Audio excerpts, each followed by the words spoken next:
Hi, my name is Katherine Haggar, and I'm here to describe my theory called the Intergenerational, Interchangeable Forms of Abuse theory. Now, before I get into what my theory means, I would like to describe how the definition of abuse has changed over time. In the beginning, abuse was seen as any form of physical maltreatment done to a person. Now we believe that abuse is any form of maltreatment done to a person. Now this can be physical abuse, psychological abuse, financial abuse, sexual assault, or neglect. Now just like the definition of abuse has changed over time, so has the way that we think abuse has been molded and formed. We used to believe in a theory called the Intergenerational Cycle of Violence theory. Now this theory states if a person has been physically abused as a child, they are more likely to physically abuse their children in turn.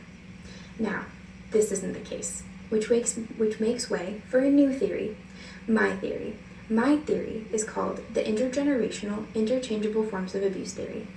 This theory states that if a person has been abused in any form, they are unlikely to use that same form of abuse onto their children, but in turn use a different form of abuse. So for example, if a person has been physically abused as a child, they are unlikely to put that physical abuse onto their children, but instead use psychological abuse or neglect. Now, I did a little bit of my own research, and I used an already made data set called the Fragile Families data set. And what I found was that mothers who are depressed are more likely to physically abuse, psychologically abuse, and neglect their children. Now, I'm not saying that mothers who are depressed, that all mothers who are depressed are going to abuse their children. I was kind of using that as a stand-in for people who have been abused by their parents.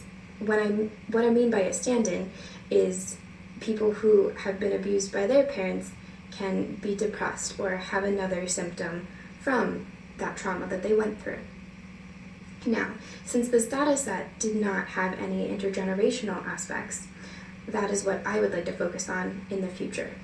And I think that this research is important because if we can figure out how abuse is molded and formed, then we can figure out how to stop abuse in its tracks.